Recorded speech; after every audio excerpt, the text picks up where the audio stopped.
Sensei ni, right?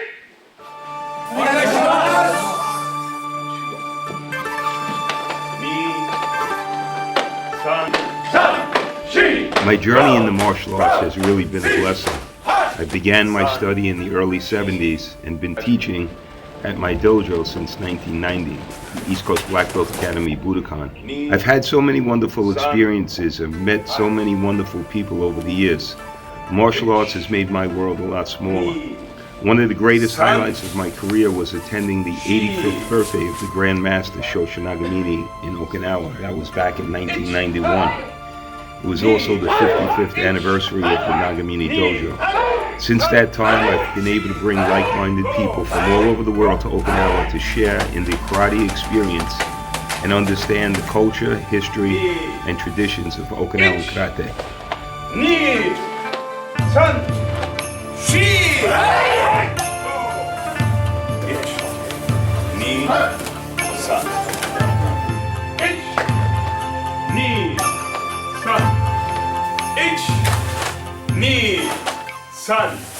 So again, when I'm moving in, I have a left foot entry. All right, this left hand is palm down, right hand, all right, should be facing you, fist closed. Feet are together. All right, you could step in from here. That left foot could come through. Now pivot, drop, and then from here lift. There shouldn't be any tension in the body. I should be able to have a conversation. If I come in here and I'm struggling, and I'm trying to muscle in, I'm not doing the technique. Hi, Sensei. All right, so it should be nice and smooth. If I bring the arm this way, all right, think of extending outside the framework of the body. All right, right here, I'm extending him. If I bring it in this way, he's a lot stronger. Right? All right, he can counter me very easily. So I want to keep this out, and then from here I'll transition into the move from this position. But you need this almost parallel to the ground. Very important. Again, I could transition where I'm moving in, and this foot's entering a little bit deeper. The angle of the throw may go a different direction. All right, so think of the hands coming up. All right, before the person gets you in that lock. All right, if he gets me in the bag hug from this position, all right, I'm not going to be able to break this. I may have to stomp, headbutt, all right, but if I could catch this before these hands lock, now I could use the body to swing out. If I go this way with the hands, where the palms are facing me, there's still room in here for him to get the lock. So I want to turn the hands this way. So now I kind of trap him against the body. So this way, when I drop, this hand is still locked against the body. And then from here, as I transition out, now from here I could push, I could look to exit. Sensei, I have a question. You always talk about how the applications lots of times doesn't reveal itself until you're making a transition. Could you just talk about that for a second? So, like, It depends on the movement, all right? Sometimes a transition, if we look at a move in Anaku, when we go out to that first double down block, as they say, all right? Some people actually give the explanation that you're hitting a guy off to the right, into the groin, you're hitting a guy to the left, into the groin. Does it make sense? not to me. No. But again, if I look at maybe the hands coming around the throat, all right, so if he's grabbing here and I'm fish hooking him, all right, you see that the technique actually appears on both sides. My arms are coming down, his arms are coming down, and then I can still make that same transition that I just did in Rohai.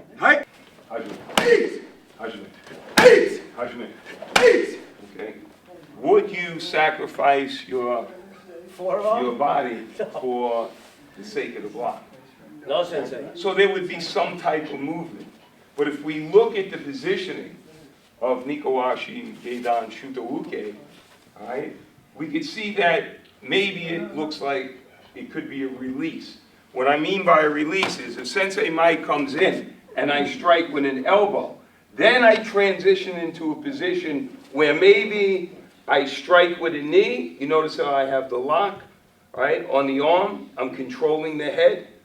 And it also kind of represents the lift in Rohai. If he was to pull out from this position here, there's the technique, right? Just fit back in.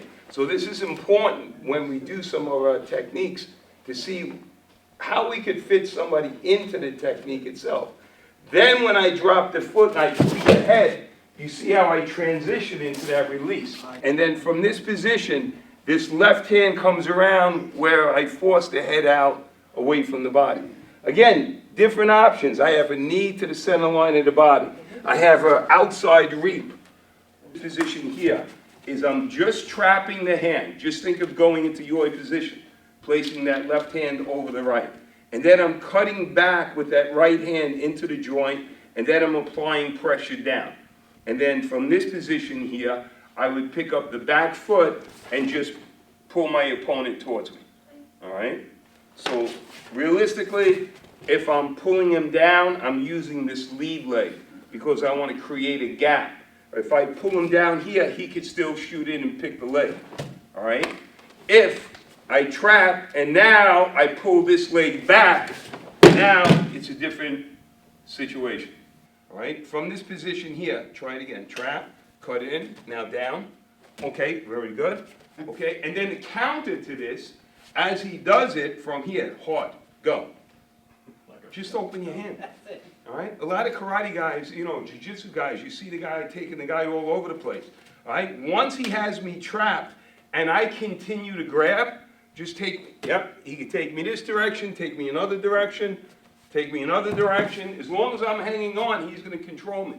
But once I grab and he traps and I open the hand, he's got nothing, right? He's got nothing there. All right? One more time. All right? I open, now I could come with my technique. I could counter. You just don't hang on. Okay? Once he goes into this position here, go. All right? So from here, in transition, if Sensei Rick was, just put that leg back behind me. If he was coming in towards me and I turn, and now I step out, you see how the stance appears in the transition. But if we look at that movement, again, if we're saying a wrist grab, and I'm dropping the leg back to clear, right? Again, that move appears. Not necessarily that I'm blocking a kick. All right? A little bit more advanced level, if I'm coming inside, whether I'm grabbing a hoodie, a jacket, a business suit, from this position here, pulling the head down, and now I'm looking to come down the arm, I could use that same movement as a choke. All right? So 3 different ways out of the movement that we call a down block. The transition also, right? If I finish the movement up, if he pulls out, it kind of looks like, you know, get that. You know, that move that appears in, you know, some of the Pinan katas. All right? But again, it's in the transition from one movement to the next that they appear. If I have that position here and I drop back, right, from this position, if he pulls away, you kind of see Morote and Yame. All right? We're just going to look at the punch, right, in that position. Sometimes when you look at certain moves in the kata, they kind of don't make sense if you're looking at it in a realistic situation. Questioning that step and punch, right? Why would you step and then punch and draw the other hand in the pocket where maybe somebody has their hands up? Okay? And again, sometimes we don't find out why we would do that type of technique until much later on in our training. But if we can kind of understand it from the beginning, right? So if you look at Sensei Kaufman's back from this position here, if he was gripped up with me, right? Now a lot of people say, oh, you're doing judo, you're going to do some type of grappling. It's all human movement. Why do we got to classify it as judo, karate, aikido, taekwondo, whatever? The body only moves a certain way. So if I was gripped up, whether he's grabbing my garment or whether he's just laying the hands on, by mimicking the same movement in the kata where I'm pulling one hand back and pushing with the other, I'm trying to create an off-balance effect. Again, if we were working with somebody like Pat, who's 6'9", I'm not doing that. Once he's laying his hands on me, I'm kicking to the groin. All right, headbutt, spit, whatever you want to use to try to create a window of opportunity to escape. The hikite, that hand that comes back into the pocket, all right, you could say has something, you're grabbing something, or that person's grabbing you and that hand's coming back the same way to create this effect. The hand that's punching, all right, again, when this is coming back and I'm punching, now's the time I step in and then displace the balance or take my opponent down to the ground.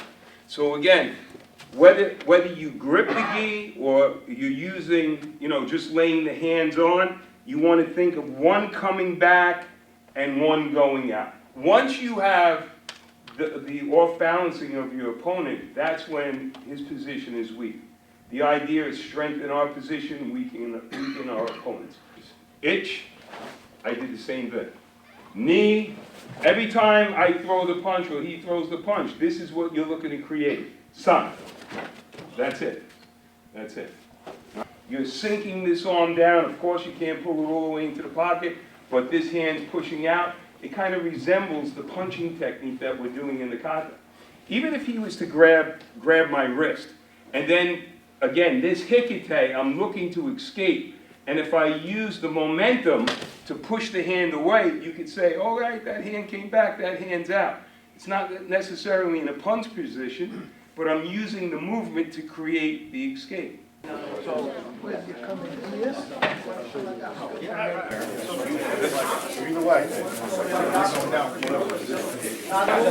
Collapse, rotate. There's 8 different directions. And this is an important concept, important principle in martial arts, right? You're thinking when you're doing the kata, Sensei, I'm sorry, just start one more time from the beginning. Right. All right?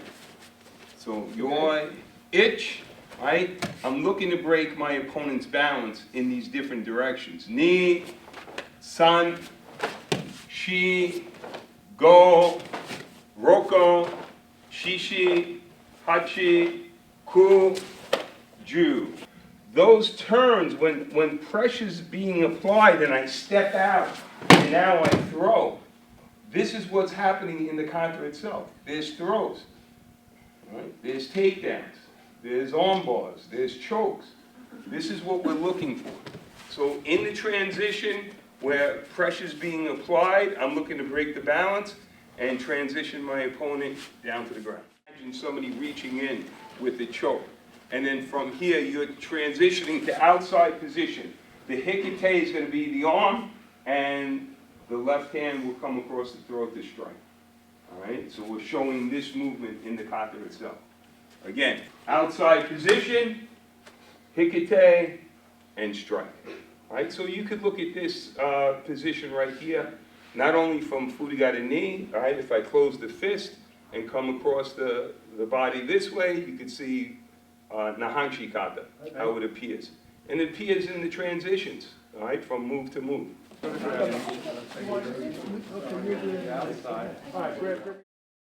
When you're working the technique, look, it's like, all right, he grabs my wrist. I tell you to drop back and block down, all right? Somebody grabs you in the street. You step back, you go to block down, the guy still has the grip on you. You can't be banging the arm all day, right? Because that's coming. All right? So in this position here, when he comes, if I'm outside, I don't want to come back and reach. I'll just take the left hand and push the shoulder. Look, you're trying to escape.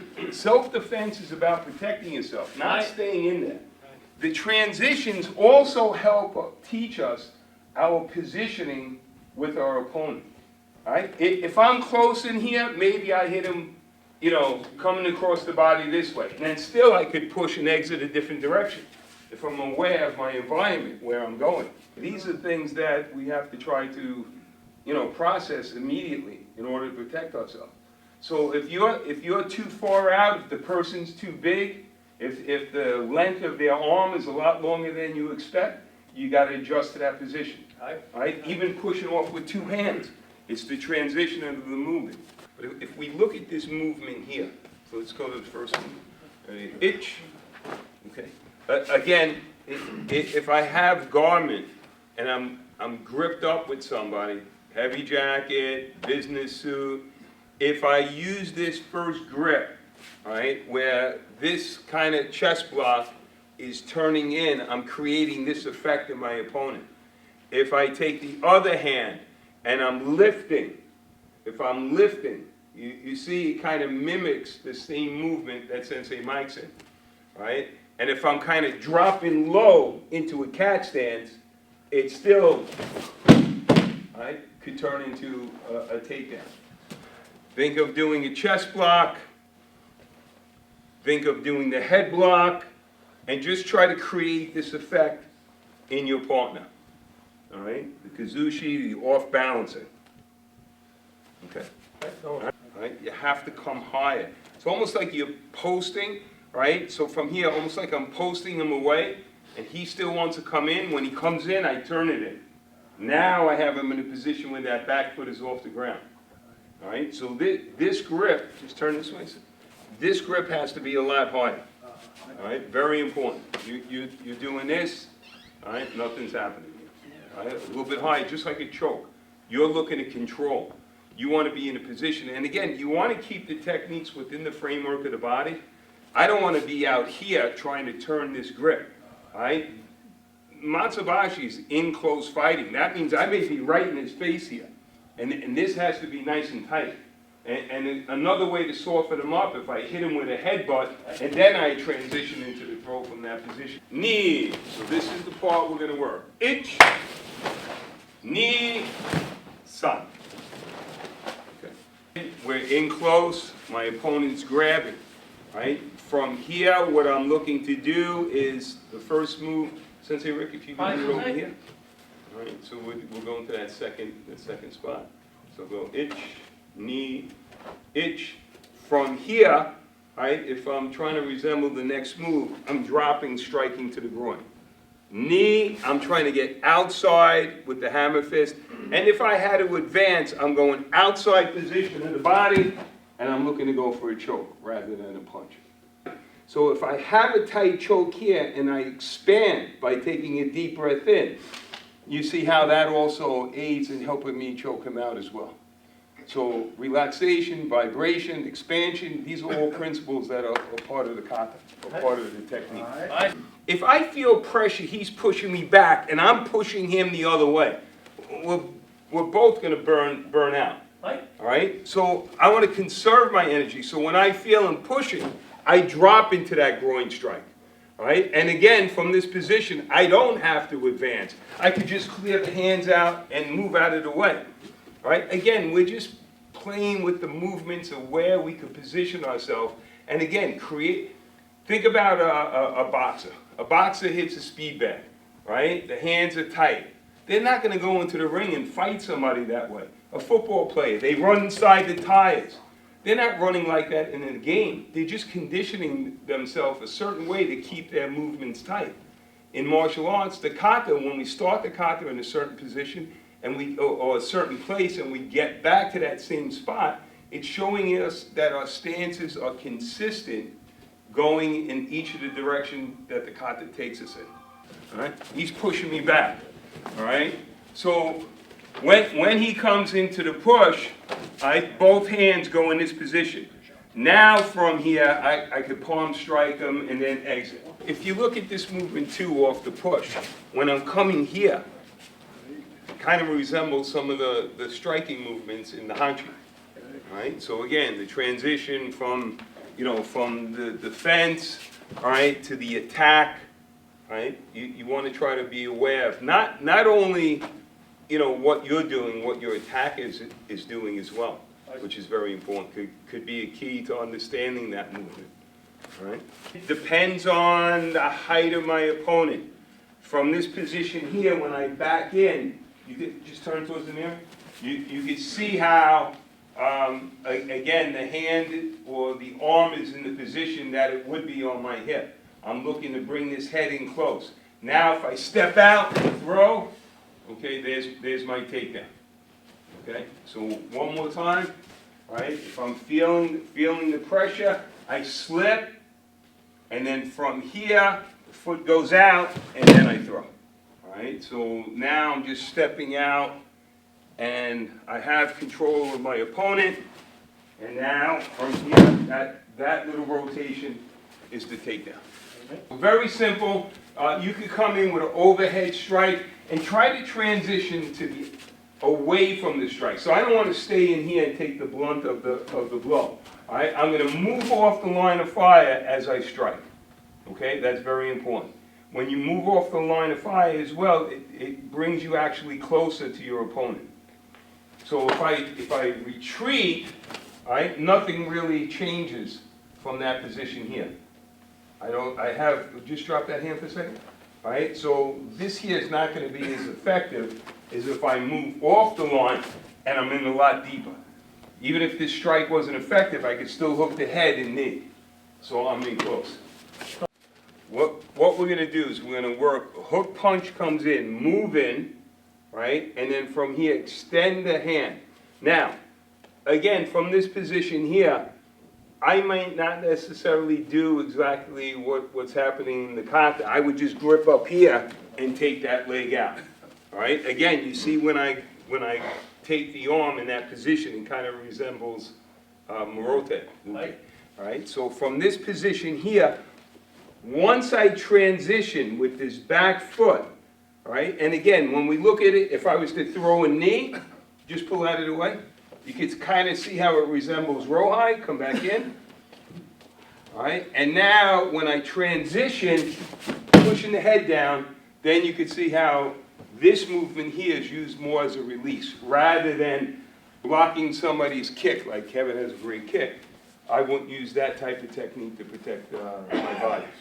Rohai, all right. So in Rohai, all right, when the hands come up, drop, turn, and take down. Okay?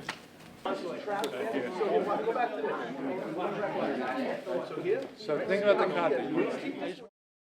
Again, this could be where you're facing somebody, he reaches over, grabs the wrist, is trying to control the wrist. All right? So we can look at this move from Pinan Godan. We're in this position here. So a lot of people, they may explain it as a double block. All right? He's going to punch me in the face, I'm going to double block it. All right? He's going to kick me low, I'm going to double block it. He's going to hit me over the head, I'm going to double block it. I don't think so. Okay? All right? I mean, if he comes overhead and I kind of throw my hands up this way, I'm doing it in a manner where I'm creating a gap. If he advances, I could kick back at him. All right? But if we look at this simple wrist grab, and we could use the transition to get to the outside of the body. All right? So all I'm doing from here, and he could even be coming with a punch, and I'm using this motion to drive up and I get outside position. This is when the technique appears. And I may want to drop my weight down to really help me break this grip in case it's somebody a lot bigger and stronger and has a hold on me. So those transitions into the stances, and again, they don't stay fixed. You got to move into something else immediately. So just think about striking with the elbow, bringing the elbow up. If you notice me bringing my elbow up, it kind of forces his elbow back towards the body. His grip right now is very weak. It makes that transition to the outside a lot easier. Now from here, if I kick, look to exit, I'm in position to do so. I'm also in position that takes away this side of the body. I can even look at that grip as like a shuto, right? I'm using the hikite here, hang on tight. I'm using that hikite here to try to break the balance, but this has to support this motion. So when I pull back and I go out, now you can, if you pull away, you take a picture, you're saying, oh, he's blocking some type of punch. No, I just use that to escape, all right? Same thing, a double wrist grab, all right? If I use the transition stepping back, now I break that double grip, all right? Using a move that shows and appears in a lot of our katas. Okay. How quick can I get from this position to here, all right? If I have any other motions going, all right, 1, 2, down, I just want out. I just want out as quick as I can. That's really important. You know, that overhead strike, you know, I want in. You know, I don't want to go 1, 2. That's giving him time. Right? That punch comes down, bang! I'm going right in with the technique. Well, Jigoro Kano said it best. Maximum efficiency in the technique, maximum efficiency, minimum effort.